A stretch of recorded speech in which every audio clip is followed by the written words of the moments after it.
All right, everybody. Welcome to another episode of the Freezin for NFC North Podcast. We are episode 197, NFC North 2026. It's still the off season. We got preseason stuff going on. And we're going to be talking about some key supporting players, best defensive linemen, offensive linemen, all that in the division. Just get some of the other players, get some pub here. And, as we get going, you can find me on NFL Outdated on YouTube, on Twitter X, on Instagram. You can find us on Freezin for Pod on TikTok. As we get started, always glad to have you back, Miles. Where can everyone find you, sir? Good evening. Glad to be back with you, gentlemen. You guys can find me on the Pack Weekly Pod every Monday night, 9:30, streaming live, and talking Pack on the Packers Talk YouTube channel. So check us out, give us a subscribe, and come hang out. Lots of stuff to gather, some intel from Wisconsin, from the Green and Gold. So definitely appreciate all of your stuff. Yes, sir. And someone else is, I feel like now that we have a quarterback, now I think, Skullman, I think you're kind of maybe get a little bit more confidence in the season. Obviously, where can everyone find you as we get started? And how confident are you right now? Well, you can hit me up on X Twitter. It's at Skullman Sports. I'm just as confident as I was last week. So I don't know, cautiously optimistic. I hope for a winning season. Usually that's kind of it. I have a hunch it's going to be better than that. I do think we will get a good amount of wins, but it's more just we'll see how it goes. This is why we've got you on here. We've got the Vikings on here. Obviously, I think not a lot of people expect much from the Vikings this year, but which is fine. They could surprise. They could win the division. They could also be last in the division. I happen to think the Packers will be last in the division, but be that as it may, we'll talk about that. And Seventh Letter didn't like that comment. He turned you off. Many people do. We'll get to Seventh Letter, but as we get going, obviously, are you there, Seventh Letter? He's really gone. He'll be back for sure. So as we get going, obviously, there are all the key players we talk about. We talk about quarterbacks, and we talk about wide receivers, running backs, and all that. But I feel like they're players that are, and I think we've learned from all of our teams, the ups and downs of our teams. And yes, Packers have had more ups. It's okay, Miles. I will admit that. Thank you. All right. Turn over a new leaf. But a lot of that, has to do with the trenches. And, obviously we look at the trenches, offensive line and defensive line within the division. There have been some changes, this year. And so I want to kind of go through, and there he is. Speaking of someone who's always in the trenches with us. Seventh Letter, where can everyone find you? Seventh Letter 4. I'm froze. You're froze? Yeah, just a little bit. Seventh Letter 4, Twitter X, same OG, Instagram, Facebook. I'm about to go black again. Whatever, fuck it. Hey, I see that face. That's usually the face right before I make a comment. Yeah. Oh, you're back. There it is. And it's about to be my 7th anniversary. Happy anniversary. I got my wife's sweatshirt on with her face on it. Let's go. Happy anniversary. You're spending it with us. How about that? I know. I mean, hopefully we don't get downgraded here, from her because you're spending time with us instead of her. She don't care. She know it make me happy. So all right. Well, her name is at least on theme. It's in the right colors. That's true. Yeah. She hates this shirt. She was like, "It's a t-shirt. People probably think I died." Really? Damn, I didn't even think about that. You're right. He's alive and well. And another team that's alive and well, my Chicago Bears.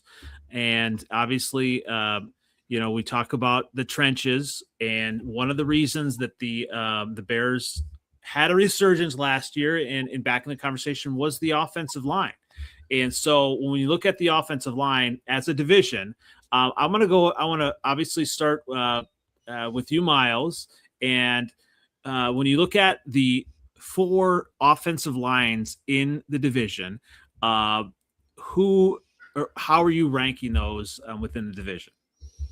Ooh, okay. So I hadn't studied y'all's other offensive lines as much, but I'll go based off of kind of what I have known and what I do know about the Bears' current situation. Man, that's kind of tough because I impulsively want to put the Lions at the top, and I know that they got an issue with their center and all that. Mm-hmm. I'll go. Man, this is tough. Dre, how's the Vikings offensive line looking? You guys all right? I think Look at that. I think so. I cut Miles biased. speechless here. Well, so I'm very inward focused right now. We've got a lot of looking at the Packers. I haven't brought my eyes up and looked at the horizon at all.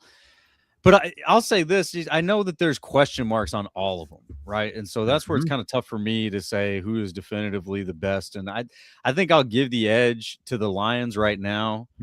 I'll probably give a close second to the Bears, then the Packers, then the Vikings. And that's mostly because I don't know as much about the Vikings O-line, but I feel like you guys have some questions too.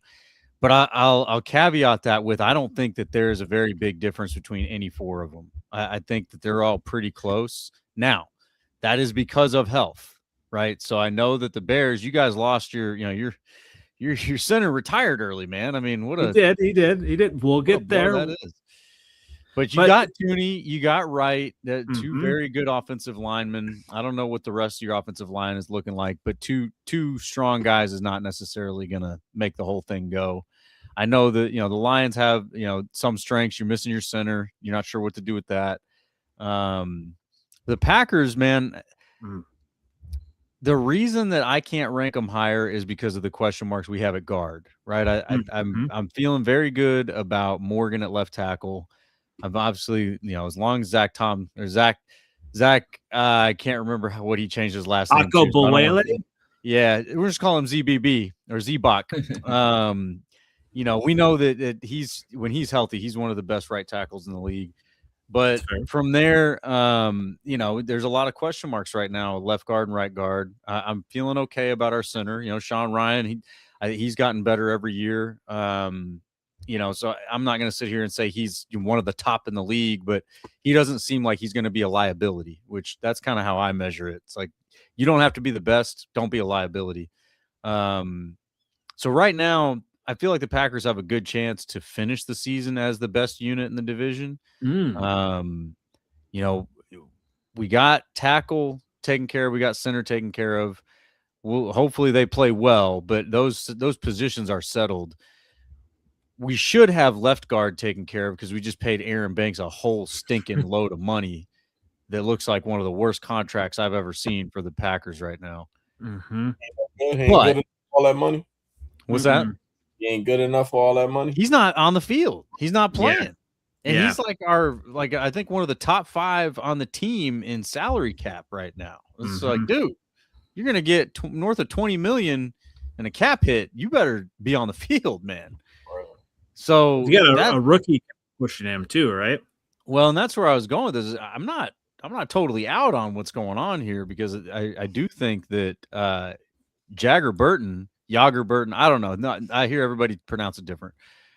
He has played very well, and now LaFleur's coming out saying that it's going to be hard for Banks to win his job back whenever he is healthy. It's like, man, when you tell me that a top 5 guy on your team in salary cap is going to have a hard time earning his starting job back to a rookie, man, that's a good sign for the rookie, not a good sign for the contract that left guard signed. And then the right guard position is probably the biggest issue right now. They were hoping Belton would, kind of grow into that, and he is seemingly not. He's gotten demoted, and now he's like a swing tackle. Hasn't even been taking right guard reps, so that's not a good sign for him. But they've also got a third-year guy in Jacob Monk who has been settling in there and taking starter reps. So in my opinion, the best outcome for the Packers is that you've got Banks coming back and you actually get something for that big ass contract. Burton slides over there to the right guard position and continues to dominate even as a rookie. And you end up with a really healthy top 5 group there. Healthy being the key word. Any injuries happen, all bets are off. But I do like the Packers. I'd say where they're at right now, we got too many question marks for me to say that they're the top group in the division, but their O-line is trending upward. So I like the direction we're headed in. And you're okay with Jordan Morgan kind of there at the left guard then, or left tackle? Love it. Been watching him in the preseason. Nothing but good reports coming out of camp on Jordan Morgan. And it was very similar last year. He had a very good preseason at left tackle. And then that was the last time he played left tackle last season. He was everywhere except left tackle. So that, in my opinion, is one of the reasons that they struggled last year, why he didn't look as good as you want a first-round pick to look. Now that he's settled into that left tackle position, he's looking like he's going to be that dude. So I'm very excited about him. I am obviously trying to restrain myself from all of my, excitement hearing that there are question marks for the Green Bay Packers. But I kind of agree with some of those things as well. So let's do this another way as well. So 7th letter, give us a case for the Lions being the best offensive line in the division. Well, I don't know yet. Like, I know I got a left tackle. I know Penei Sewell's gonna play well. Yep. But we're still mixing things up in the interior again. So, we signed some stronger guys. We have more depth in the O-line, but I don't know who's starting. They keep moving people around. They got Ratledge taking center snaps now. He was our right guard. So now Ratledge is in the middle taking snaps at center, which he was doing last year when he first came in. But, Glasgow was there. Thank God he's gone. I'm not a rat. You know that. But Ratledge taking center snaps, I don't know. Like, I don't know. Hopefully it works out. Hopefully it doesn't. Hopefully it works out. Juice Scruggs. Scruggs. We got Miles. We got a couple of other guys that came in. Miles Frazier. I like Miller. I like the draft pick, Blake Miller. I like his body type, but he getting beat by our 2nd round defensive end. Derek Moore from Michigan, like a drum. Like they was talking about him today. Like we got our own Michael Parsons. Like, here we go. You know what I'm saying? So I don't know. He'll get better as the season progresses, I imagine. And he played good in the preseason game. Some people play better in the games. He's saying Aiden Hutchinson every day too. So, you don't see him every week, thankfully. I mean, maybe in the division, but Jonathan Grenard is gone. So all we really got to worry about is Michael Parsons over there. So I ain't worried about no Peppers. No, what's his name? Not Peppers, but he Austin looked like the Booker. Nobody worried about no damn Booker. Got no moves, yo. He just long. He tall. He ain't got no moves. He don't got no bag. I'm looking at him like play last year. He just, long. All right, we'll talk about my defensive lineman. Keep him out of your mouth right now. All right, that's my guy. We'll get there. All right, let's move on to the Minnesota Vikings. Skullman, is there a case for your offensive line to be the best in the division? So generally, I would agree with Miles in the sense that, like, we're kind of all not too far off. Like, I think we all have, like, our general issues. There obviously there's some bias here, but I do think there's some objectivity to it, is that the Vikings do have the best one. And I say that mostly from a chemistry perspective, in the sense, like, even though they haven't, like, fully played, like, a full, like, season all together, they've been, like, around. Like, we don't really have any new offensive linemen coming in. They're all, like, it's Darrisaw, O'Neal, Jackson, Fries, and Brandel.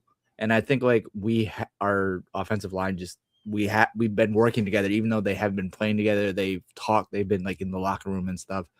So we don't, I mean, obviously we have like, there's depth of like other players and stuff that I don't really know too much about, but at least with the starting ones, those, I think that's one of the stronger ones in the division, especially with Darisaw and O'Neal kind of being the bookends of that. Brando, from what I've been reading, is arguably or watching, I guess, on Twitter and stuff, is arguably the weakest link in that, because he switched over to center. And while he's kind of become a Swiss Army knife when it comes to the offensive line, he's apparently been having issues when it comes to snapping it to Murray.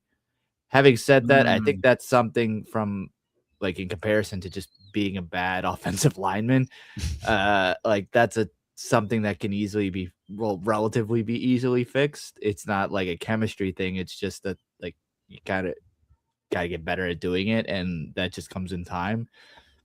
So I think like that's the ultimate weakness, but like relatively, I think the chemistry thing and having the front five being like basically all on the same team the past like year and a half or so, I think that like helps our team out the most in the division. Yeah, I'm objectively looking at these names, and what I know of them, I would not have a hard time saying the Vikings are the best offensive line in the division. Look at that. I said something that's not just the Bears. How about that? There's growth. Or even not even anti-Packer, really. Yeah, right. Yeah. Oh, I'll get there. There's always room for that. I'll get there. All right. So, looking at my Bears, obviously you've got Joe Thuney, the protector of the year, set it and forget it. You got Jonah Jackson right there, and Darnell Wright. People are kind of saying Jonah Jackson and Darnell Wright are twins, the way so Darnell Wright is an absolute rock there. I think it's in the division individually, it's Penei Sewell, and I think Darnell Wright is a little tier below, and so I think those two. Darnell Wright is looking great this offseason in training camp. He is looking stellar in training camp practices. Did he make the top 100? These are my rankings. Come on, man. He didn't make the top 100, man. Put him. I did give you props for Penei Sewell. I mean, the best in the business. He's the best. Like, should I have two separate sentences? Penei Sewell, period. Then Darnell Wright. I mean, you got that guy in Philly, man. He can keep on talking. There's a few other people in between. Correct. I am. I'm talking within the NFC North. Within the NFC North. Darnell Wright. I mean, Darnell Wright just got paid like it, so. I mean, Zach Tom was like a word, I mean, I like Darnell Wright. I was saying draft Darnell Wright and move over to the left, because I never was a Taylor Decker guy like that. You know what I'm saying? I'm like, let's just go on and have the best offensive line in the world. Let's continue to, do that. But, they went with who they went with. And I'm happy with Jahmyr Gibbs. All right, I'll say this. Okay, so it's obviously Penei Sewell, and I think that ZBB and Darnell Wright are in the same category, the same tier. Can we agree on that? Darnell Wright is in the same tier. Okay, that's fine. Okay, so let's just kick it over to PFF real quick. We got Sewell with the 95.1, first out of 84 tackles last year. We got Wright at an 80.3. That's 15th out of 84 tackles. Okay. Now this is not exclusive to left or right. This is just tackle. ZBB coming in at 83.5, 10th. So he's 5 positions above your boy. And then O'Neal actually is in this conversation here. He's got an 81.6 for 12th at tackle. Oh, okay. So you're alive. Yeah, all right. Right. But that also could be your quarterback holds the ball. Quarterback owns some of that. Huh? My quarterback? Yes, he holds the ball too long. Yes. Yes. Yes. But I think him. You can't hold them slippery defensive ends. You know what I'm saying? That's obviously I think that is a fair assessment of the first couple of years of Caleb's career. I think that is going to be something that he has been working on in camp. They're looking crisp and getting the ball out on time. I think that's absolutely criticism.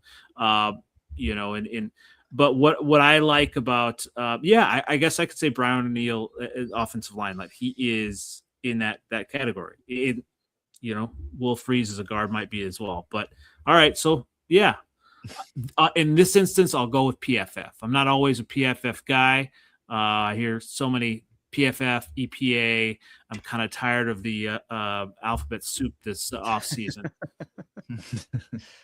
PFF at least gives you a little bit of an objective comparison. I don't live and die by it, but it's a good little tiebreaker whenever everything is even. But according to PFF, it aligns with what we've said. Each line has their own strong points, but each one also has its question marks. So, I mean, as the offensive line that has the only current award holder, the protector of the year, Joe Thuney. Who made that up? That's a made-up award. It's an actual award. It's a major award, someone might say. That's the FIFA Peace Prize. So, we got Joe Thuney, Jonah Jackson, Darnell Wright, and a sneaky good center that we stole from the Super Bowl participant, Garrett Bradbury. He's actually looking pretty decent. And he's the Kyler Murray of the offensive line. A great communicator, what I hear. Great communicator. Yes. Lifted off his can't wait. I am hearing though that Kyler Murray is a stud in camp, so I'm gonna say that you meant that as a compliment, Trey. Sure. Garrett Bradbury will be starting. It sounds like Logan Jones is kind of he's a rookie. He is getting beat a little bit in camp. He did kind of force a fight in camp then, and then they hugged it out and everything like that. So Logan Jones has time to wait. 2026 is about Garrett Bradbury and also the left tackle. Now, obviously, there are questions there because of injury. Braxton Jones there's a little bit of resurgence in camp. He's starting to look a little bit better. There's still questions. It's kind of going back and forth. This guy, Ozzie Trapillo, and some may say,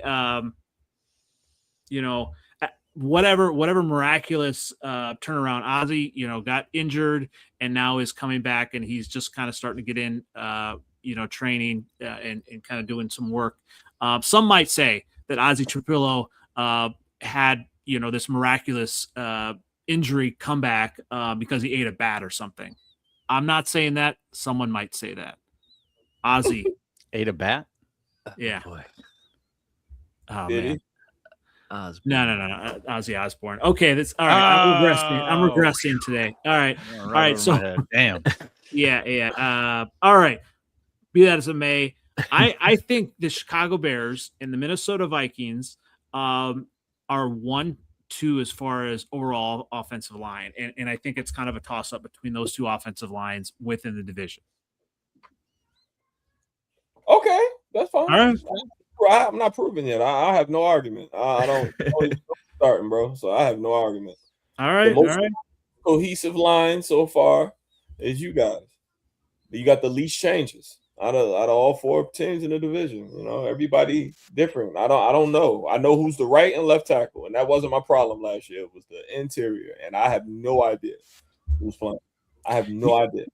You know what I do know? Everyone kind of said it was a horrible trade for the Bears to go and get Joe Thuney. And now, as we said, Who said that? Who said that? people on X, Twitter. Lots of people. I think you argue with too many bots, man. You're pulling out some opinions that do not match fan base. I do. Your girlfriend, man. Probably. Let me make sure she's a real bitch. For real, yo. Let me make sure, yo. Ain't nobody say nothing about Joe Tony being a terrible trade. I said, all right, they setting out the old lineup. All right. That's what I did. All right. So that obviously that was a heck of a trade. And Ryan Poles did it again. Hey, I love Ryan Poles. I don't care what Twitter X says. I think he's really turned around. A lot of it, has to do with just taking time and working with Ben Johnson as well. Amazing coach. But be that as it may. All right. So as we look at the offensive line, there's also on the other side, defensive line. So let's go ahead and I'm going to start with you, Miles.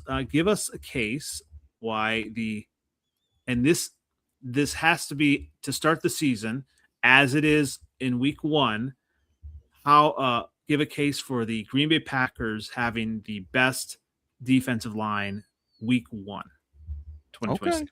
I see what you're doing there. You got to remove a very important factor with that week 1 caveat. I got you. That's fine. Barron Sorrell. Barron Sorrell is the strongest part of my case. That dude is a starting edge rusher in this league. No doubt about it in my mind. Will be a 10-plus sack guy. And he's only in his second year with the Packers right now. And he will be playing in the place of Micah Parsons until Micah Parsons is back. Van Ness is having a tremendous camp. Some of the media have called him the MVP of camp. Great sign. Hargrave has returned, and he is dominating since he's returned. Apparently, just blowing up the one-on-ones. So we got some guys. We got some real guys there. Now, I get it. Not many people know who Barron Sorrell is yet, but I'm telling you right now, you will know that name, Barron Sorrell. And I know you know who Van Ness is because you're an Iowa guy. But Devontae Wyatt, when he was healthy last year, was looking really good. He's healthy now. I think that he's going to have a big season as long as he stays healthy. And Warren Brinson is another guy, second-year guy, starting to emerge out of Georgia, big, 6'5", 315, one of them Georgia D linemen.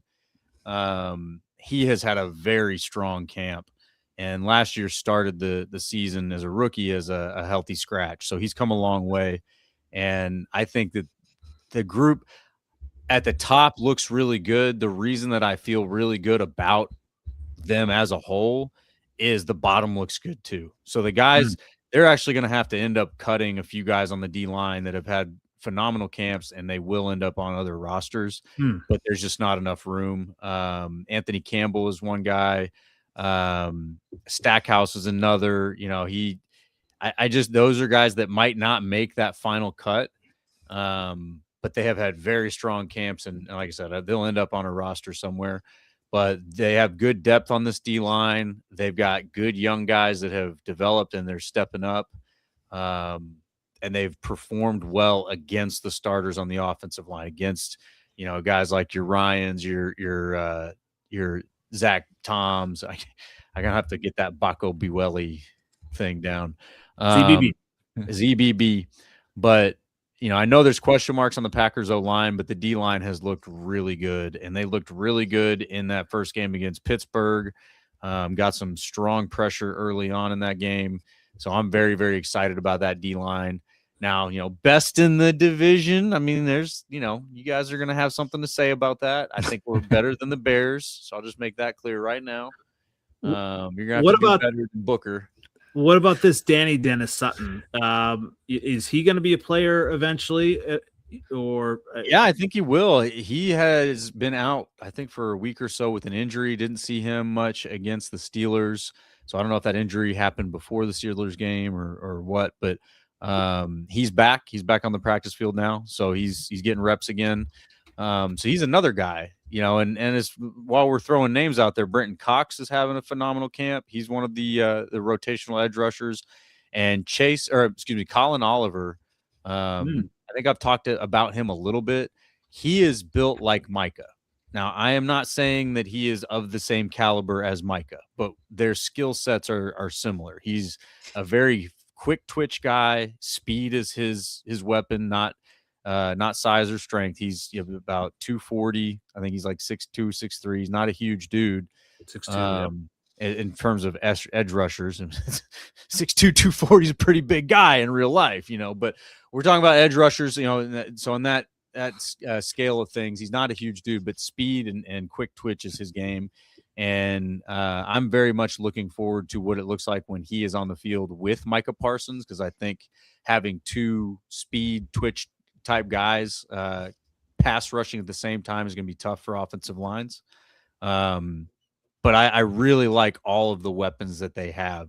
There's not guys, as far as D-line and pass rusher go, there's not guys that I look at and say that they're an obvious cut or they're obviously not going to make this team. Like, they have had really strong camps across the board. So I'm very excited about what we're going to the season with. And like I said, you're going to need to do better than a Booker. So you have to make that case for me, Andy. Oh, I'll get there. All right. So they're a 3-4 defense now. It looks like. Is that kind of what they were? Or is this like it's a change? Well, so I've talked about it a little bit. Gannon, he's not really committing to what the scheme is. It's just he's going to do what his guys are good at is what he's really sticking to. And I like that. I'm totally happy with that. It does seem to be more of a 3-4 as far as like what their, predominant packages are. A lot of 3 down linemen, a lot of stand-up rushers. But, so I think for the most part, you're going to see more 3 down linemen than anything, more 3-4. And that includes, and this is another reason why I'm very excited about this, the linebackers are blitzing more. We're seeing Cooper in there. We're seeing Franklin in there getting pressures. That was one thing that I was really, really wanting to see, especially when Parsons is not back, is those guys coming in and hitting those interior blitzes in the A and B gaps. So we've seen some of that already in camp and in preseason, and I expect to see it more. So we'll call Gannon's scheme whatever works. Well, so it sounds like versus the Steelers, he was just kind of like a blitzing madman right away. He was, yeah. And that's kind of uncommon for the preseason. And I get it. Some of these younger coaches, especially since he was just fired, wants to come out and make a name for himself and be aggressive. I totally get that. Obviously, we'll see what happens when we get the season. But, you provide different looks in the preseason. So I totally understand that as well. All right, let's go to the other 3-4 defense. So Minnesota, Dre, give us the case for the Vikings having the best defensive line. So I'm going to say that when it comes to my rankings, I kind of have I have my number 1, and then I have honestly the bot, but there's only 3. I have kind of the last 2 just tied. And honestly, if you're looking at it from just like a 1-to-1 skill ratio, offensive line versus defensive line, just like player v player, honestly, I'm putting the Vikings at the bottom. And that's just because we're young, honestly, in comparison to the rest of the division. If you add in the aspect of coaching, I think the Vikings have a much better defense, generally speaking, than a lot of the rest of the division. So, but outside of taking Flores, because that's hard to really compare. So I would honestly say, depending on if Parsons is healthy or not, because obviously that is a very big thing. It kind of whoever's tied with the Vikings is either the Packers. If Parsons isn't healthy, if they are healthy, the Bears are tied with the Vikings, and then the Packers take 2 and the Lions take 1. I like obviously Aiden Hutchinson is a premier player. And then I like DJ Wanham. I thought he played well recently. So I think they have a decent defensive line. I like the Packers defensive line. I think they have a lot of skill there, but I think the Hargrave didn't do as much as he didn't work very well, I think, in the Flores system. I don't know how he's going to do with the Packers, but and not to say that they don't have skill, but obviously Parsons being the biggest, just he brings out honestly the best in everyone, just because like any offensive line, you're going to have to double team him and then somebody else can do really well. He's not there. I don't know. So that's why I say they flip because of that. But yeah, that's kind of where I have it. I know that's the exact opposite of the offensive line for me. But well, and it's interesting because I remember being at the draft and the Vikings got Dallas Turner, and I was actually like, a little worried by that. And it seems like he's kind of, maybe been a little bit of a disappointment, or is he going to be a little bit better this year? How is he looking in camp?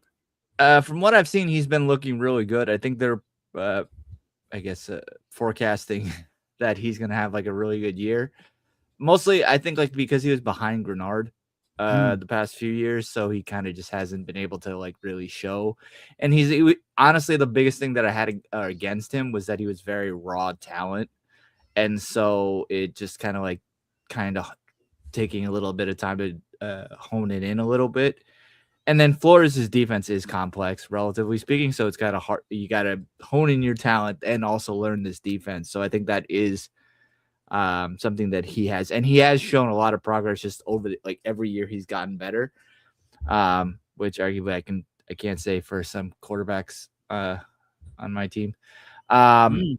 But that's another point. But I think he's going to have a decent year.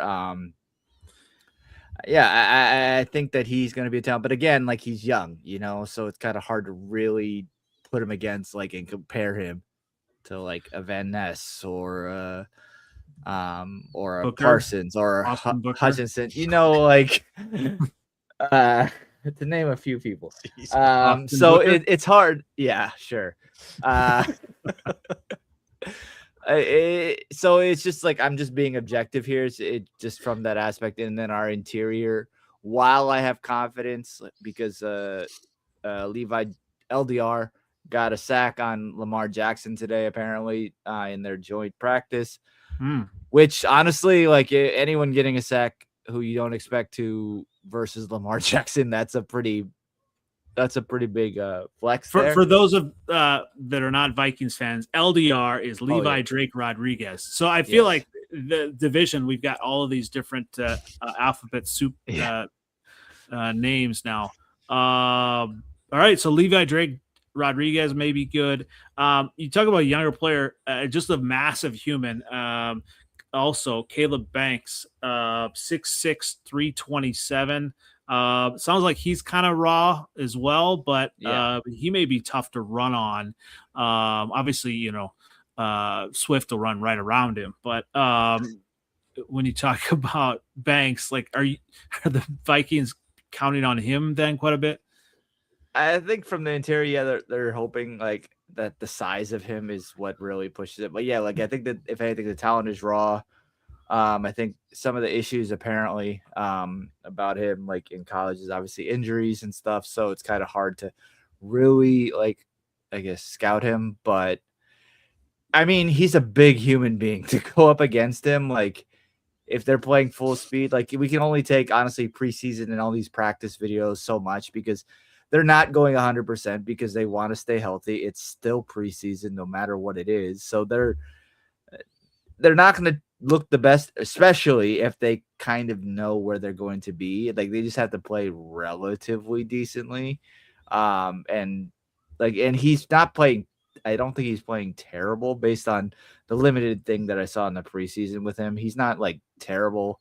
And he's on the field. He was on the field a lot in the last game. I know that. So they do trust him. I mean, it's hard when you have that big of a human being, it's hard not to think that he's going to at least do something just with the size of him. They got about a young interior too, with Dominique Orange, another rookie as well. Which is why, that's why I put them at the bottom because they're young, and that's a negative, honestly. they have obviously the skill, and I think with the defensive coordinator to be really, really good. And I'm not like, I'm not confident in them. I'm pretty confident in the defense just because of Flores is the coach. So it's just, but like, if you're comparing 1v1, yeah, I'm not going to say any of them is like at Aiden Hutchinson level or Micah Parsons level. I can't say that. Well, speaking of that, this is your turn, seventh letter. You have the floor for the Lions 4-3 defense. Give us a case why Aiden Hutchinson and the Lions have the best defensive line in the division. Well, if they can, I know we're gonna miss DJ Reader because we haven't, we don't have anybody with that mass. I mean, Talik Williams is big, but I don't know. Stout as Reader was, but Reader was kind of on the downswing too last year because he was playing when they were running those long runs on us last year. But I think Aleem McNeil is back healthy. I think he came back a little too quick. Aiden Hutchinson, of course. I like the Derek Moore, the draft pick from Michigan. I like Skylar Gill Howard, the rookie we have. He's like a technique. He's small, but he got a really good motor. He's a rookie. He's raw. But played good in the preseason game. I see him chasing some things down. I like that. DJ Wanham was good. He was good for the Vikings. He was good with the Panthers. So he should be good for us this year. We need to mix it up, give some different looks. Get some pass rush because we don't have the same. Our corners kind of stink, to be honest. I think we're a little long in the tooth at corner. I don't like that idea. So we're gonna have to get some pressure. Hopefully Aleem dropped back down to he's like 315 again, so he should be a little disruptive in the middle. I don't know if we have the best defensive line, but we got a pretty good one. We can win some games with them, yeah. Against like a average offensive line, they won't be able to stop us. But if it's a good offensive line, that's different. Aiden Hutchinson gonna get his. You know what I'm saying? Either way. But I need somebody else because all they got to do is chip him, and you just standing back there patting the ball, and they just eat us alive out there. So I think like against an average offensive line will be pretty formative. But as we get into the playoffs and everybody's offensive line is pretty good, we can run into some trouble as of now for what I see. Hopefully, I don't know what Derek Moore looks like against the first team. I know what he looks like in preseason games and in practice. I don't know what he's like. They said he got sacks on Jared Goff today. That's not good. That's not good. So, well, I don't know. Again, we went with the youth movement. So I don't know. I know what Aleem McNeil is going to give me. He's going to splash and beat and disappear. Splash, disappear, splash, disappear. Then I'll have a game with like 3 sacks. So it's like, I don't know. Glad you brought up also before the Skylar Gill Howard. I had not heard that name. He was out of Texas Tech. I feel like, obviously Texas Tech, they said last year Texas Tech was, probably one of the best teams money could buy. They had a ton of, solid players on defense all around. A lot of them got drafted. And do you know much about him from your draft coverage at all, Miles? I remember his name. It's been a while now since I've been that deep into it, so I can't say I remember much about my kind of scouting report on him, but I do remember, going through that and seeing his name in there. But I mean, yeah, he good. He's twitchy. He's fast. You know what I'm saying? He does. If he beats you with his first step, he's disruptive, but he'll get washed quick. You know what I'm saying? If he's against a real good offensive lineman, got some tape on him, he'll get washed out quick. If he doesn't beat you with his first step, he got to work on some type of counter moves. But for the most part, like against the second team and in the game, he looked pretty good. So we got a couple other guys that kind of flash too, but I know what they look like in the regular season. Some guys that was on the practice squad got a little burn last year that when we was getting ran.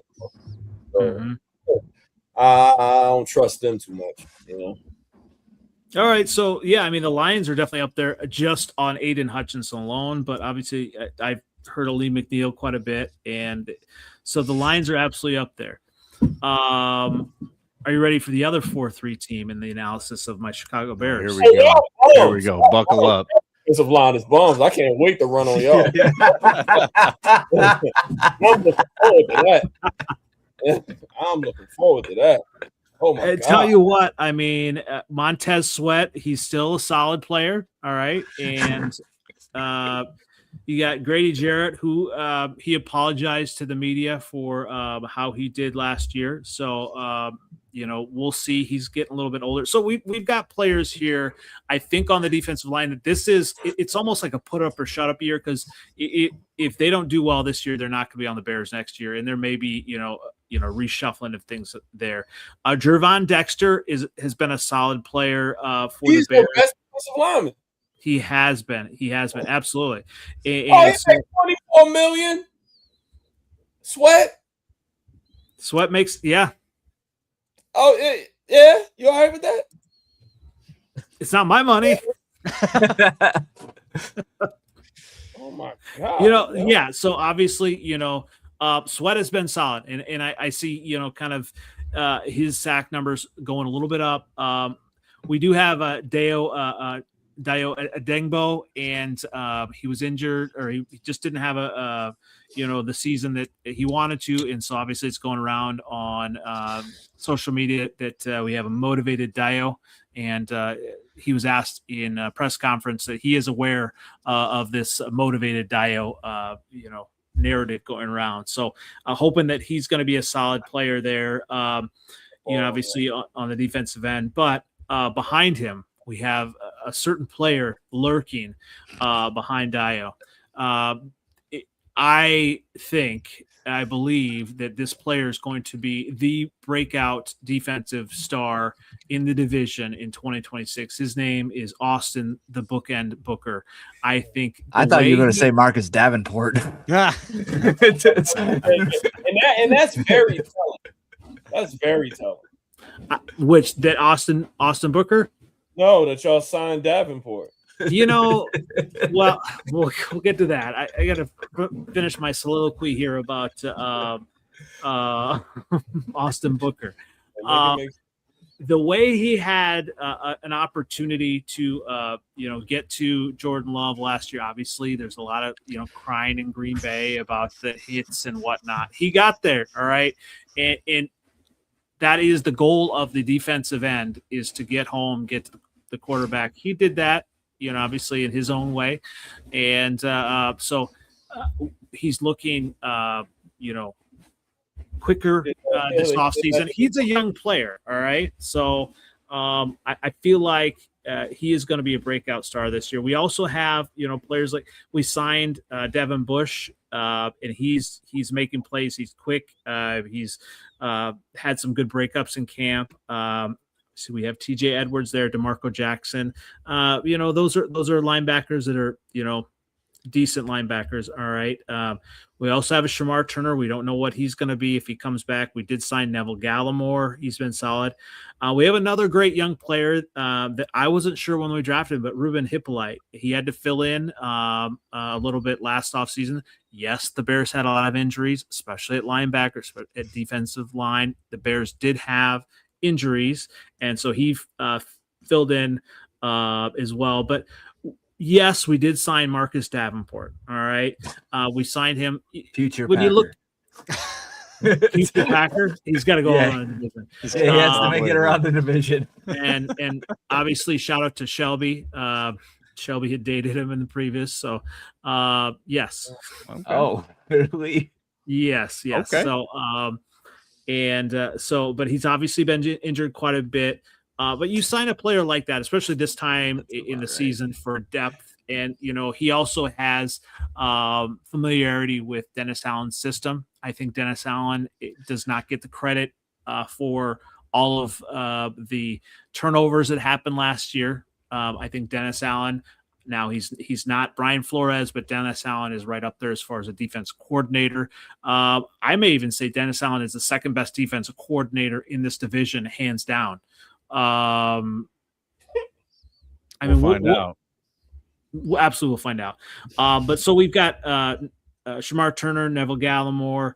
One player that's really popped, obviously, in this preseason is Jemry Croma, and out of James Madison. He's a player to watch. What's that? That's how good he is. You can't even pronounce his name. Jimmy Gumia. Who was this? We're going to call him JK. All right. Oh, okay. All right. 6 tackles, 2 sacks, 1 forced fumble in the game versus the Browns. Obviously, it's preseason, but he was active and he was noticeable on tape. So you got to love that from a third-string guy.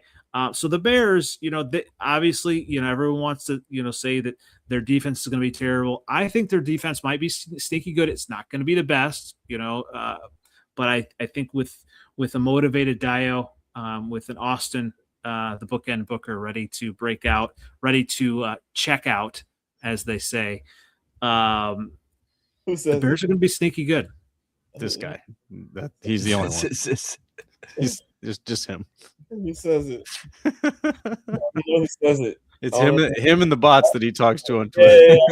Yeah, I want to make sure that they really said it. I want to make sure. They say a lot. Yeah, they do say a lot, man. They're always saying too much. All right, tell you what. Okay, so overall, the Bears, I don't think the best defensive line defense, in the division, but they are up there and they are ready to pounce. Do Bears pounce? Do they? These Bears do. I feel like the Lions are the only ones that pounce here. Yeah. But whatever. There we go. There you go. There, they said it. There we go. They said Austin, the bookend Booker, ready to check out in 2026.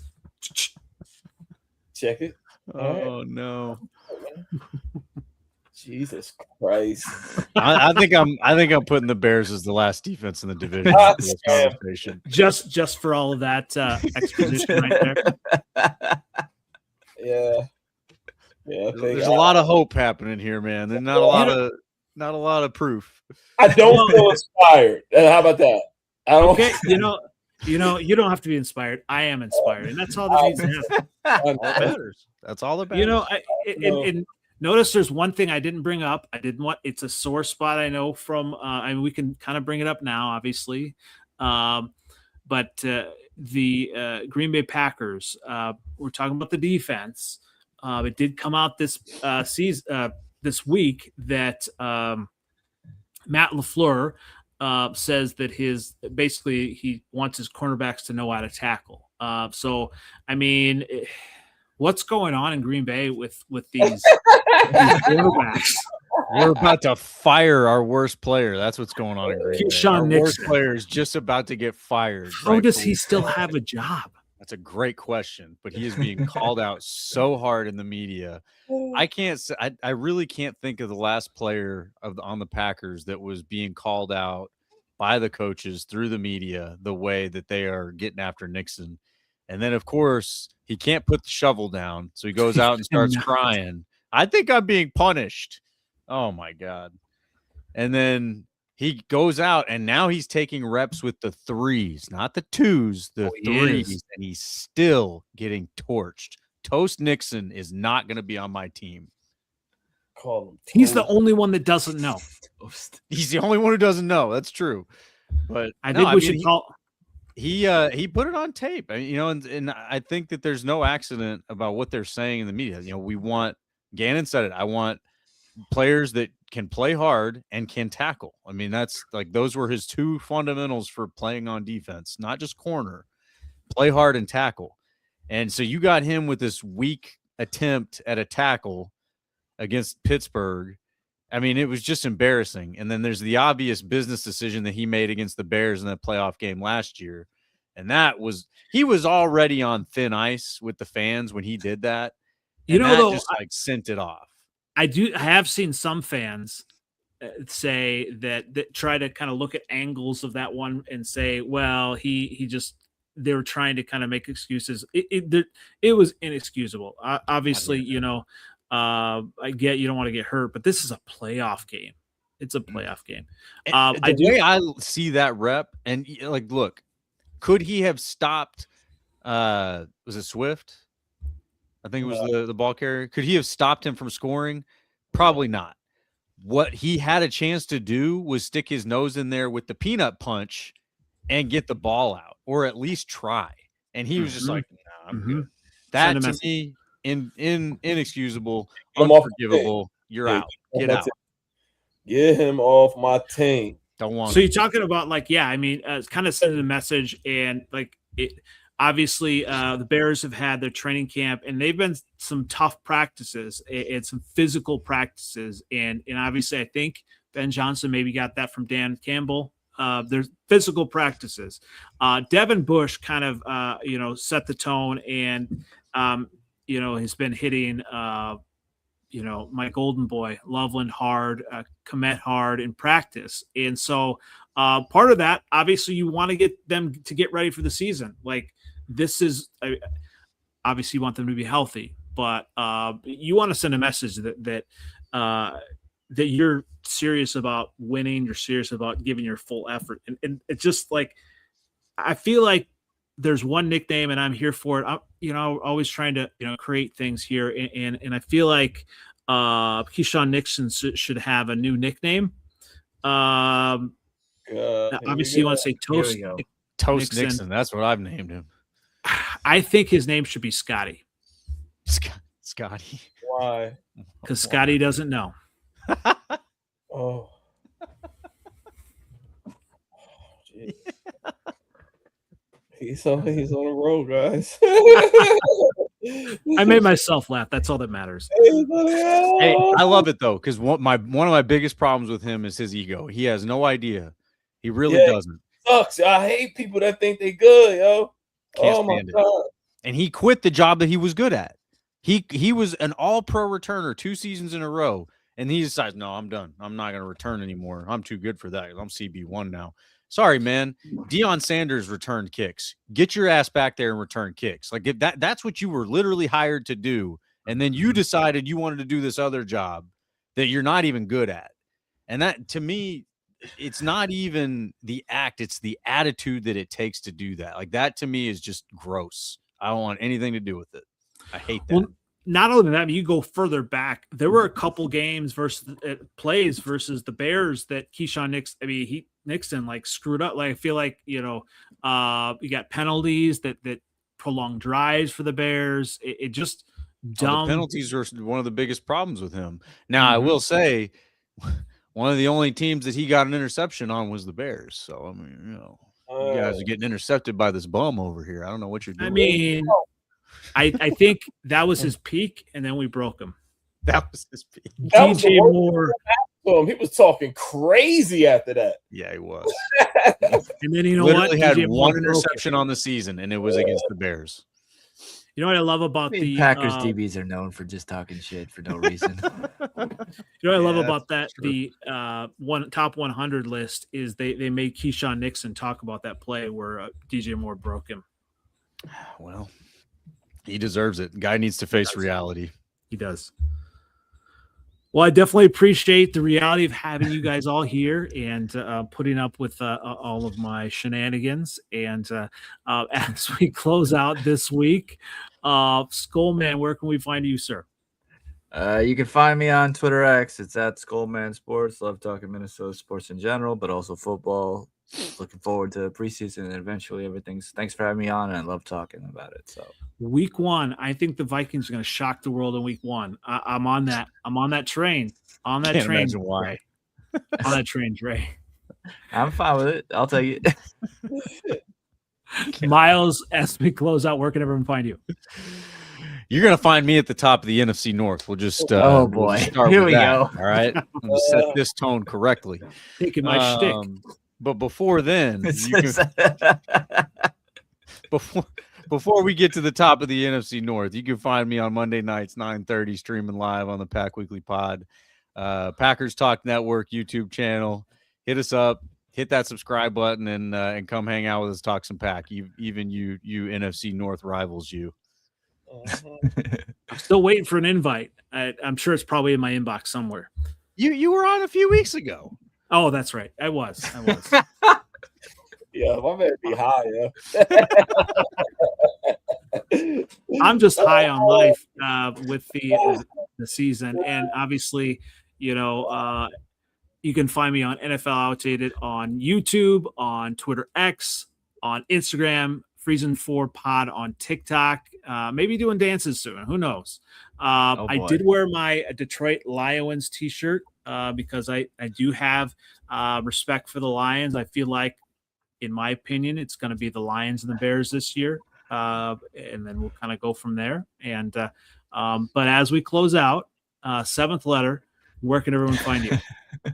Seventh letter 4, Twitter X, same on Instagram, Facebook. Happy anniversary, baby. Happy anniversary, Congrats, Mrs. Seventh Letter. Yeah. Yes, absolutely. Probably many more. Well, thanks again, everybody, for commenting and following along. And we will catch you again next week as we inch closer to the season. It's got to get here. We need football. Yeah, Let's go. Yes, we do. Yes, once again, please. It's been the Freezin4 NFC North podcast, and we will catch you next week. And have a great week, everybody. And as always, bear down. Go Pack, go.